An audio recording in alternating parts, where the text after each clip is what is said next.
सरस्वती की प्रतिकृति गणिनी प्रमुख श्री ज्ञानमती माता जी की। भव्यात्माओं, आश्रव त्रिभंगी ग्रंथ का स्वाध्याय प्रारंभ हो रहा है। इसका मंगलाचरण है।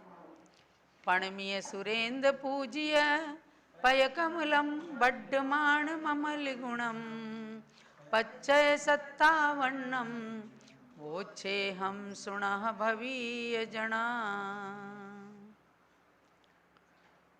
सुरेंद्र से पूजित हैं चरण कमल जिनके, ऐसे अमल पवित्र गुणों से सहित वर्धमान भगवान महावीर जिनेन्द्र को नमस्कार करके आश्रव के कारणभूत 57 भेदों को कहने की प्रतिज्ञा आचार्य श्री श्रुत मुनि ने कहा है। ऐसी प्रतिज्ञा करते हुए उन्होंने कहा, हे भव्य जीवों, तुम सावधान होकर के उनको सुनो। किनको सुनो?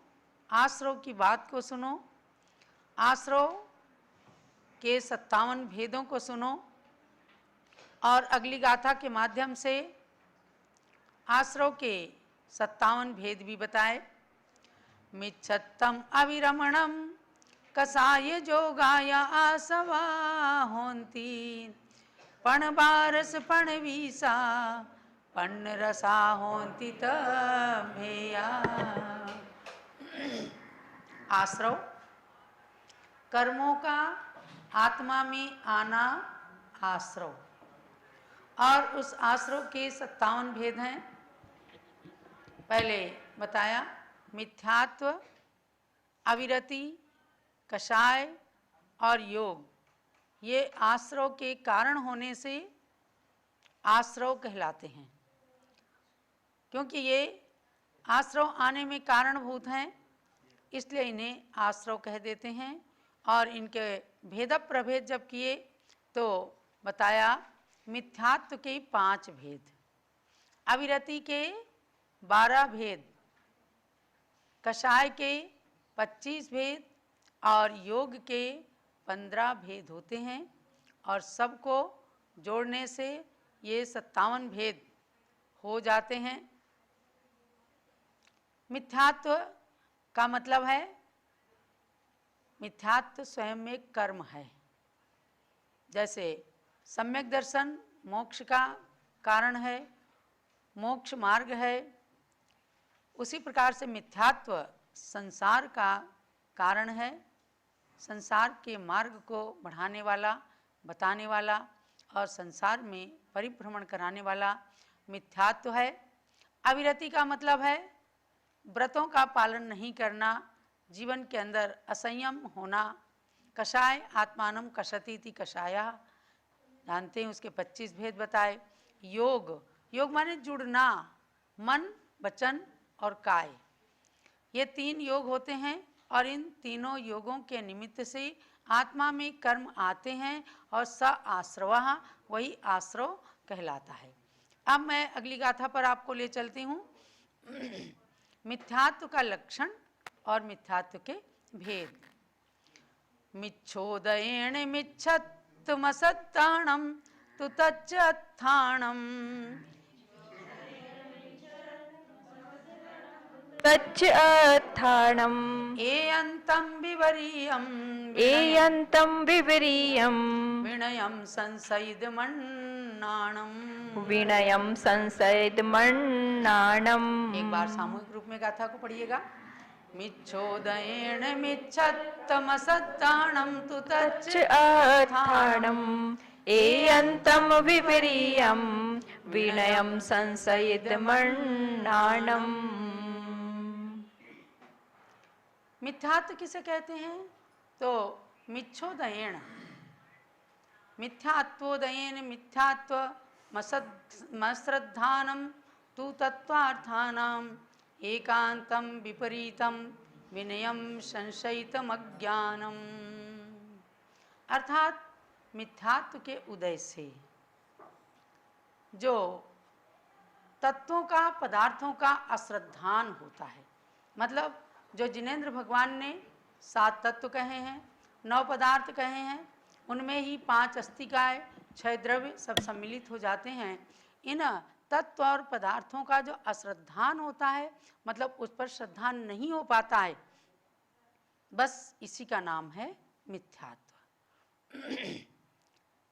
सही बात को व्यक्ति जान नहीं पाता, उसके प्रति अश्रद्धान रहता है, इसलिए उसका नाम दिया है मिथ्यात्व। यह कुछ जैन शासन के कोड वर्ड हैं। मिथ्यात्व, सम्यक्त्व, रत्नत्रय, परमेष्ठी, ये सब जैन शासन के कोड वर्ड हैं और उसके अनुसार संसार को वृद्धिंगत करने वाला मिथ्यात्व कर्म है।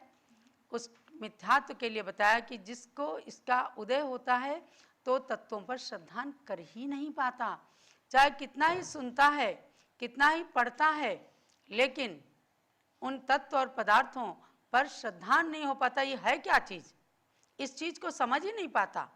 आज संसार के अंदर कितने लोग ऐसे हैं, यानी पूरे भारत देश की आबादी कितनी है, 135 करोड़ के लगभग, है ना। और उनमें आप सोचो कि कितने सम्यक दृष्टि होंगे, यानी पॉइंट माइनस में। तो ऐसे में कहा कि ये अनादिकाल से मिथ्यात्व की परंपरा चल रही है। जीव जो है उसके आत्मा के अंदर कर्म का ऐसा उदय चलता है कि जिनेंद्र भगवान क्या हैं, उन्होंने क्या कहा है और उस पर कैसे श्रद्धान करना, इस चीज़ को व्यक्ति जानता ही नहीं। लेकिन आज मानो की पर्याय में आपने जैन कुल के अंदर जन्म लिया और यहाँ सच्चे देवशास्त्र गुरु की शरण प्राप्त हुई है, तो आप सम्यक और मिथ्यात्व को जान सकते हैं। और इसीलिए कहा गया कि चत्तारि शरणम पवज्जामि, मैं 4 की शरण लेता हूँ। अरहंत शरणम पवज्जामि, सिद्ध शरणम पवज्जामि, साहू शरणम पवज्जामि, केवली प्रणत्तो धम्मो शरणम पवज्जामि। यही इनकी 4 की शरण लेना और इन 4 की बातों पर श्रद्धान करना, ये सम्यक दर्शन है। और मिथ्यात्व के निमित्त से इन पर श्रद्धा नहीं हो पाता। क्या शरण है, क्या मंगल है, क्या लोगोत्तम है, पता ही नहीं चल पाता। तो तत्वार्थ का अश्रद्धान यही मिथ्यात्व है। तो ये हो गया पहली लाइन के अंदर मिथ्यात्व का लक्षण। अब अगली लाइन में बताते हैं मिथ्यात्व के भेद। ए अंतम विवरीयम विनयम संशयिद मन्नाणम, अर्थात एकांत, विपरीत, विनय, संशय और अज्ञान, ये मिथ्यात्व के 5 भेद हैं।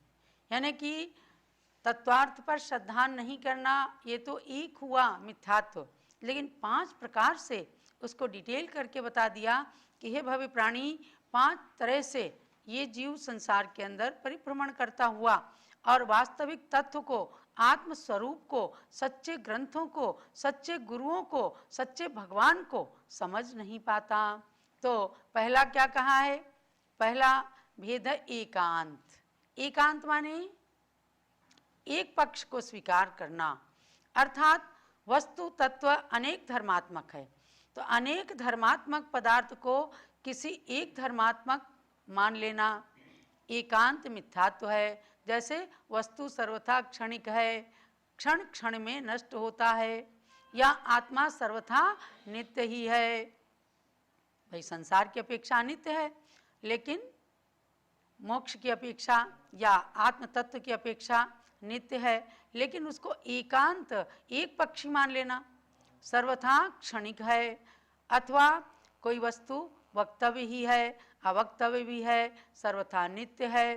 तो एकांत पक्ष को कि जैन धर्म अनेकांत पे टिका हुआ है, साद्वाद पे टिका हुआ है, और उसके केवल एक पक्ष को यानी ही को मानना एकांत है, भी को मानना अनेकांत है। तो जैसे क्षणिक, क्षण क्षण में वस्तु नष्ट हो रही है। यावत् जीवम सुखम जीवेत तृणम कृत्वा घृतम पिबेत भस्मीभूतस्य देहस्य पुनरागमनम कुतः, कहते हैं ना। यानी बौद्ध लोग जो है क्षण क्षण में आत्म तत्व को, वस्तु को नष्ट होता हुआ स्वीकार करते हैं। हम अभी पढ़ रहे हैं, हमारी आत्मा अलग है, उसके बाद में थोड़ी देर में वो आत्मा नष्ट हो गई। ऐसा क्षणिक पक्ष को बौद्ध धर्म स्वीकार करता है। ऐसे अनेक धर्म ऐसे हैं जो एक एक पक्ष को मान करके हठाग्रह दुराग्रह करते हैं। बस ये कहलाता है एकांत नाम का मिथ्यात्व। अब आता है दूसरा विपरीत। विपरीत माने उल्टा, यानी सम्यक्त से विपरीत। तो धर्मादिक के स्वरूप को विपरीत रूप से मानना, ये विपरीत मिथ्यात्व है।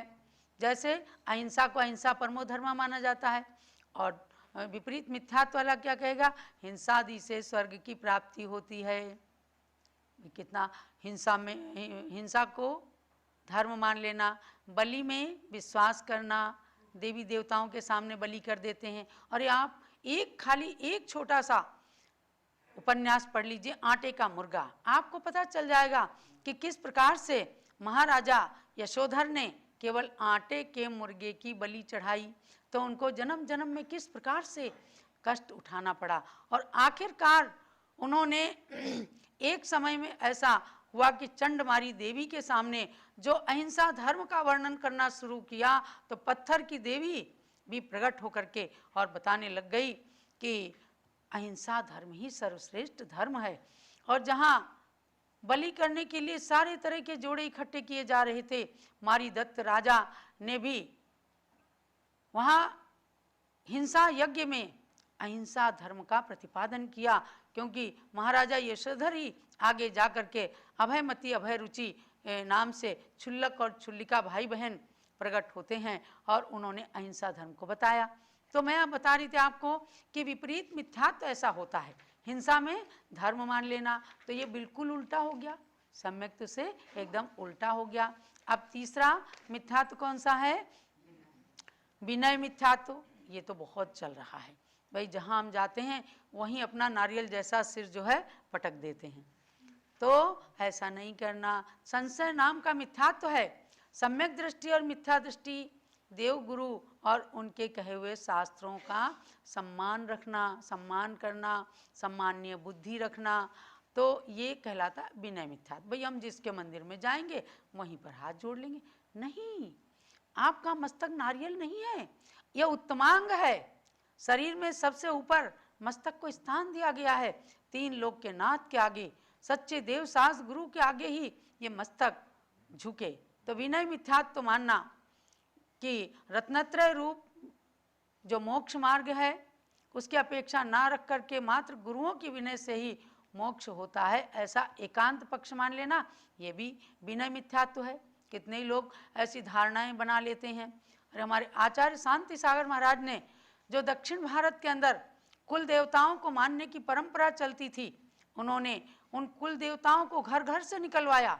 आप समझो, मिथ्यात्व और सम्यक्त की परिभाषा, जो 24 तीर्थंकर भगवान के शासन देव देवी हैं, उनको मानना वो मिथ्यात्व कतई नहीं है, वो सम्यक्त है, क्योंकि वो सम्यक दृष्टि होते हैं और उनका हमेशा आदर समादर किया जाता है।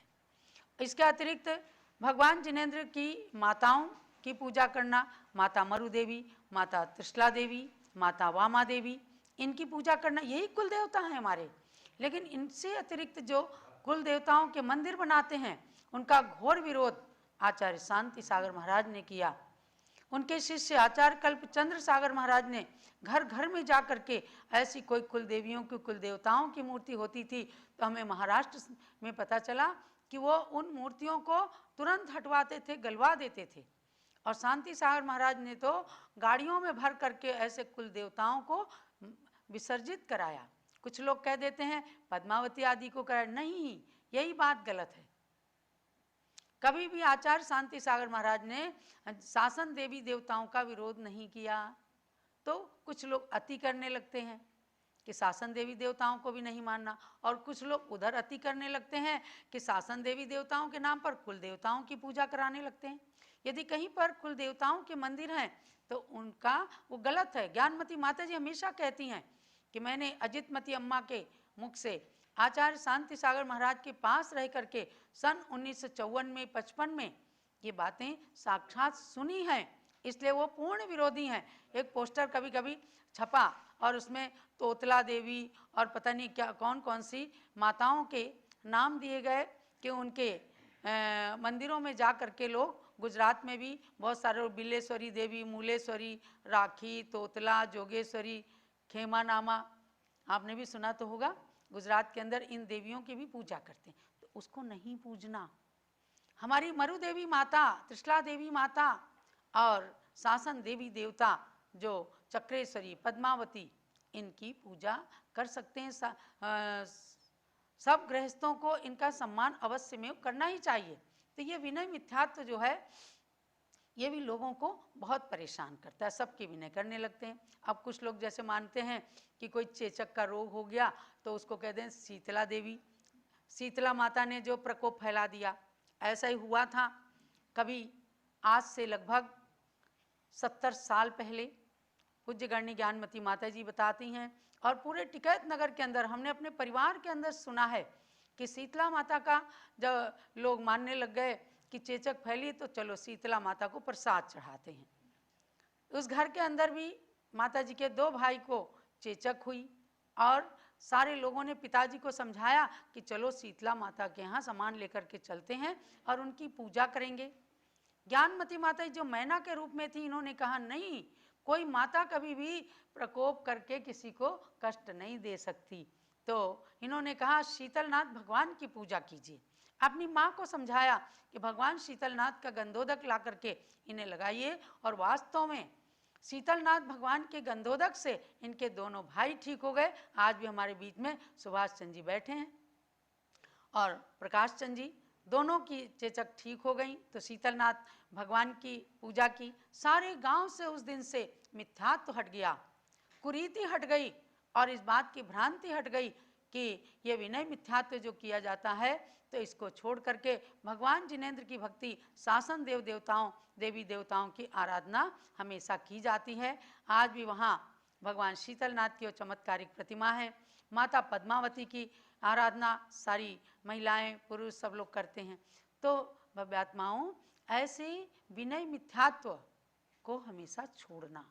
अपना सिर उत्तमांग है, हम कोई कुरीति में विश्वास नहीं करेंगे, भगवान जिनेंद्र और देव शास्त्र गुरु के समक्ष झुकेंगे तो हमारा विनय मिथ्यात्व नष्ट हो सकता है। अब चौथा मिथ्यात्व कौन सा है?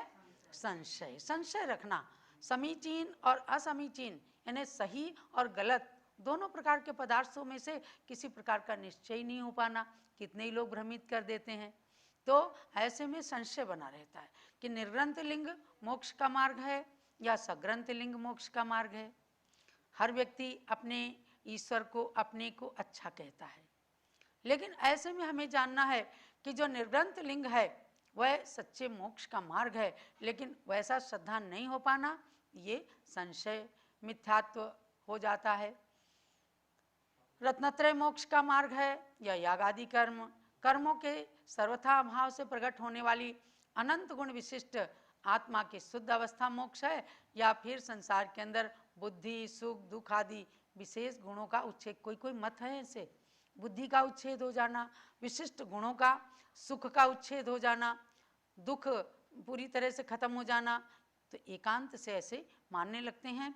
ये संशय मिथ्यात्व है, इसको भी अपने को दूर करना है। क्योंकि मिथ्यात्व का प्रकरण चल रहा है वर्तमान में, बहुत तेजी से संशय मिथ्यात्व भी चलता है, इसलिए आपको ध्यान रखना है। और पांचवा मिथ्यात्व क्या है? अज्ञान। अज्ञान तो मन की काली अंधेरी रात है ही, मैंने आपको बताया। जीवादि पदार्थों को यही है, इसी प्रकार से है, इस प्रकार विशेष रूप से न समझना, ये अज्ञान नाम का मिथ्यात्व है। सीता धरती में समा गई। अरे भैया, सीता जैसी पवित्र आत्माएं धरती में नहीं समा सकती। सीता का पातिव्रत्य धर्म ऐसा था कि जिन्होंने अपने पतिव्रता धर्म के आगे उन्होंने अग्नि के धधकते कुंड को शीतल सरोवर का रूप बना दिया। तो ये सच्चा रूप है। सीता एक पृथ्वीमती आरिका के पास में गई, दीक्षा ले लिया, संसार की असारता को समझ करके। रामचंद्र जी ने बहुत रोका, यही अयोध्या नगरी है। तो समर्पित होना, समा जाना।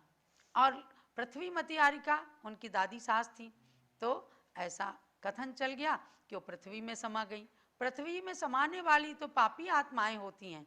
तो ऐसे इस प्रकार से अनेक चीज़ों के प्रति गलत धारणाओं को मन में बसा लेना, ये कहलाता है अज्ञान मिथ्यात्व। 5 प्रकार का मिथ्यात्व हमने बताया आपको। आचार्य श्रुत मुनि के अनुसार मिथ्यात्व के लक्षण और उसके 5 भेदों को आपने जाना।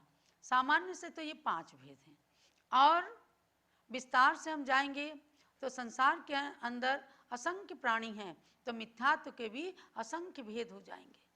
मुंडे मुंडे मतिर्भिन्ना, कोई कोई किसी किसी तरह की भ्रांतियां बना लेते हैं, बहुत सारी भ्रांतियां चल जाती हैं। जैसे भ्रांति बना ली कि भगवान बाहुबली को शल्य थी कि मैं भरत की भूमि पर खड़ा हूं, ये भी भ्रांति है। आदि पुराण के अंदर से कई बार पूज्य माताएं बताती हैं कि भगवान बाहुबली को केवल विकल्प था, ना कि शल्य थी। विकल्प था कि मेरे से भरत को क्लेश हो गया, और भरत का आना और उनके घातिया कर्मों का नष्ट होना एक साथ हो गया, और तुरंत उनको केवल ज्ञान हो गया। भ्रांति बना ली गई कि ब्राह्मी सुंदरी ने दीक्षा इसलिए ली कि उनके पिता को, तीर्थंकर ऋषभदेव को, उनके पति के सामने झुकना पड़ता। कहीं दिगंबर आमनाय में ऐसा कोई भी कथन नहीं है। ये पता नहीं कहाँ से भ्रांतियां चल जाती हैं। अरे उनके अंदर अपना स्वाभाविक वैराग्य था, और जब भगवान ऋषभदेव को केवल ज्ञान हुआ, समो शरण में गई, दोनों ने दीक्षा धारण कर ली। ये उनका अपना व्यक्तिगत वैराग्य था। तो ऐसी भ्रांतियां बना लेना ये भी अज्ञान मिथ्यात्व है। भ्रांति मन के अंदर फैला दी गई कि भगवान ऋषभदेव ने बैल के मुंह में पूर्व जन्म में छीका बांधा, तो उनको 6 महीने तक आहार नहीं मिला। कहीं ऐसा कोई कथन नहीं है। खूब अच्छे से स्वाध्याय कीजिए आप, दिगंबर जैन आगम ग्रंथों का स्वाध्याय कीजिए। उस समय केवल जड़ता थी, अज्ञानता थी। अरे लोग कर्म भूमि का जीवन ही नहीं जीना जानते थे, ये तो ऋषभदेव ने ही बताया। तब लोग कर्म भूमि का जीवन जीने लगे। तब तक भगवान ऋषभदेव ने श्रमणचर्या नहीं बताई थी, और नहीं बताने के कारण 4000 राजा मार्ग से च्युत हो गए, भ्रष्ट हो गए, झरने का पानी पीने लग गए। तब उन्होंने अपने शारीरिक बल को प्रदर्शित किया, अर्थात 6 महीने योग में लीन रहे, और 6 महीने 39 दिन तक, यानी 7 महीने 9 दिन तक और भ्रमण करते रहे। इस अयोध्या के अंदर भी आए, चक्रवर्ती भरत को भी नहीं पता चल पाया कि भगवान किस लिए घूम रहे हैं। और तब वो हस्तिनापुर जाते हैं, और हस्तिनापुर में राजकुमार श्रेयांश को स्वप्न के बल पर जाति स्मरण होता है कि मैंने 8 भव पूर्व ऐसे मुनियों को आहार दिया था। भगवान ऋषभदेव के उस नगरी में प्रवेश करते ही, उनकी मुद्रा को देखते ही उनको स्मरण में आ गया, ओहो ये जो आज भगवान घूम रहे हैं, ये कभी राजा वज्रजंग थे, और मैं राजा श्रेयांश इनकी पत्नी श्रीमती के रूप में था। बस उन्होंने आनंद फानन में प्रगान किया, हे स्वामिन नमोस्तु अत्र तिष्ठ, आहार जल शुद्ध है, यही तो चाहिए था। तो उनके महल के अंदर इक्षु रस का आहार हुआ, पंचाश्चर्य वृष्टि हुई। तो ये धारणा बिल्कुल हटा देना आप, जो लोग सुन रहे हैं पारस चैनल वाले, जूम चैनल वाले, कि भगवान ने पूर्व जन्म में कोई बैलों को छीका बांधा और उनको इसलिए अंतराय का उदय आया, आहार उनको नहीं मिला, ये हटा देना। केवल अज्ञानता के कारण उनको आहार नहीं मिला, और उन्होंने अपनी पूरी औदारिक शरीर, परमोदारिक शरीर का पूरा परिचय दिया कि 1 साल तक शरीर निराहार किए भी टिक सकता है। ये बात हमें भगवान ऋषभदेव के जीवन से ज्ञात होती है। ऐसी कितनी धारणाएं बना करके लोग सम्यक्त्व के नाम पर मिथ्यात्व का प्रचार कर देते हैं, यानी कि अनजाने में भी कुछ बातें मन के अंदर सुनी सुनी घर कर जाती हैं, तो वह भी मिथ्यात्व का रूप धारण कर लेती। देखो जैसे शाकाहार के नाम पर कई बार मांसाहारी चीजें परोस दी जाती। होटल में जाते हैं, इधर वेज है इधर नॉन वेज है, और वेजिटेरियन भोजन करते हैं और उसमें चम्मच चम्मच तो लग ही जाता है। तो शाकाहारी होते हुए भी कभी उनको मांसाहार का दोष लग जाता, अनजान में भी। ऐसे अनजान में ऐसी बातों की जब धारणा बना ली जाती है तो वह मिथ्यात्व का रूप धारण कर लेती है। तो हमारा मोक्ष मार्ग थोड़ा दूर होने लगता है। मोक्ष मार्ग सीधा चलता जाए, इसके लिए हमारे आचार्यों ने भिन्न भिन्न प्रकार के ग्रंथों की रचना करके बताया। तो सबसे पहले 57 आश्रमों में अब आज आपने जान लिया कि 5 प्रकार का मिथ्यात्व है। पांचों प्रकार के मिथ्यात्व से अपने को दूर रहना है।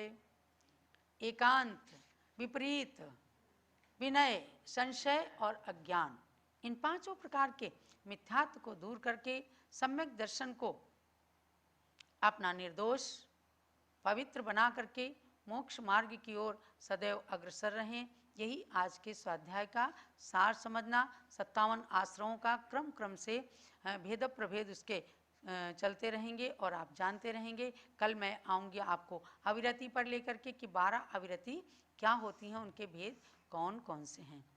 जावाणी के ज्ञान ते सूझे लोकालोक, सोवाणी मस्तक चढ़ो सदा देत हूँ दोख। हे जिन वाणी भारती तोय जपूं दिन रैन, जो तेरी शरणा गहे सो पावे सुख चैन। ज्ञानमती को नित नमो ज्ञान कली खिल जाए, ज्ञान ज्योति की चमक में जीवन मम मिल जाए। जलो दात सांग मई जिनवाणी माता की जय।